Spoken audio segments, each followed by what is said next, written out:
Billy Gray was only 13 years old when he made Talk About a Stranger, but he was already a show business veteran, having appeared in almost 50 movies since his on-screen debut at the age of 5 in 1943's Man of Courage.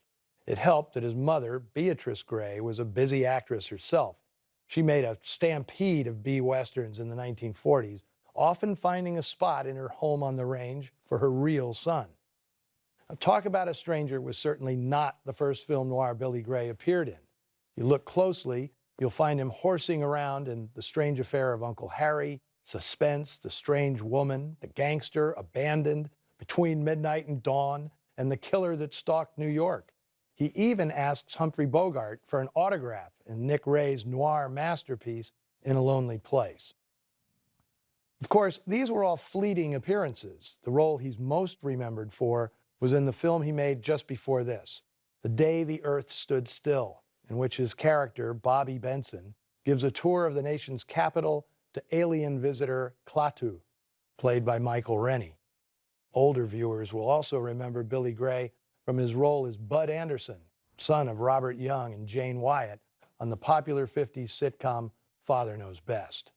Now, if you've been watching Noir Alley regularly, then you know that several members of that all-American Anderson family, Mom, Pop, and little Bud, all had a short, dark double life in film noir. Now, Billy Gray's father in today's film, George Murphy, also had a double life, maybe even a triple life. We're pretty good friends, aren't we, Bud? Anyway, we used to be.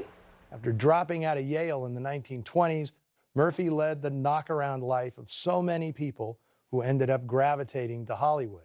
He worked on auto assembly lines, as a coal miner, sold real estate, but the thing he was really good at was dancing, which ended up landing him roles in lots of Hollywood musicals, like the Broadway Melody of 1938 and 1940, and the big 1942 hit For Me and My Gal with Judy Garland and Gene Kelly.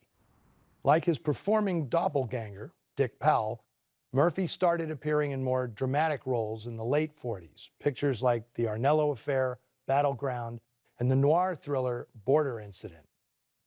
But Murphy's most important role in Hollywood may have been as the president of the Screen Actors Guild, a post he filled from 1944 to 46, tumultuous years in the industry, when all the talent and trade unions were pulled every which way by vying political factions.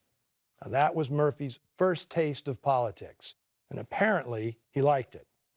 In 1953, he retired from acting and became a key figure in the California Republican Party.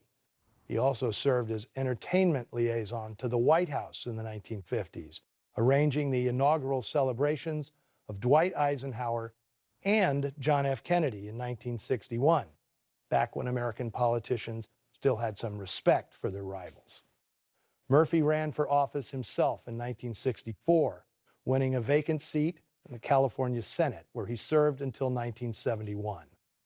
Murphy's co-star in today's film, Nancy Davis, had married Ronald Reagan the month before Talk About a Stranger was released.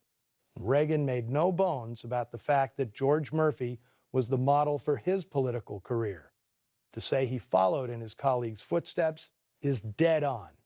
Reagan succeeded Murphy as the president of the Screen Actors Guild, became the governor of California in 1967, and of course, eventually president of the United States. It's not absurd to suggest that had he not contracted throat cancer in the late 60s, essentially putting an end to his political career, George Murphy may have been the first actor to run for and possibly win the presidency. As for the perceived villain in today's film, I remember Kurt Kasner on the old Irwin Allen TV series, Land of the Giants. But what an incredible life this guy led before that. Born in Austria, he was headed for a career in his stepfather's restaurant business until he one day waited on Max Reinhardt, the most eminent theater impresario in Europe. He studied with Reinhardt and came to America with him in 1936, embarking on a busy stage career. It was interrupted by the war, where Kasner served in the U.S. Army's photographic unit. He documented battles in the South Pacific, the Japanese surrender aboard the USS Missouri, and the aftermath of the bombing of Hiroshima and Nagasaki. From these experiences, he wrote a critically acclaimed one-act play called First Cousins, which he dedicated to the thousands of foreign-born American soldiers who fought for their adopted country. Although his accent and features relegated him to supporting roles in films, on stage, he created the character of Pozzo in Samuel Beckett's Waiting for Godot, and the character of Max Detweiler in the original stage production of The Sound of Music, the role played by Richard Haydn in the movie version.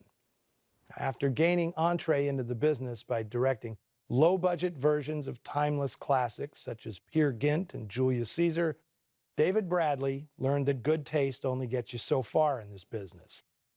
It would be 6 years after Talk About a Stranger before he got another feature film gig, directing Fay Wray and Connie Stevens in the 1958 AIP classic Drag Strip Riot.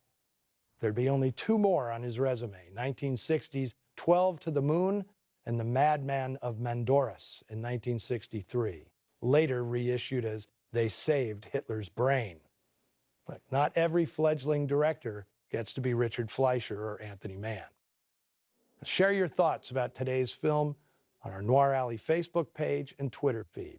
Do some online Christmas shopping in the Noir Alley store, and join us next week when we'll celebrate the holiday season with Ida Lupino and Robert Ryan in a tale of charity and goodwill that quickly goes to hell in a handyman's basket. Beware, my lovely. Until then,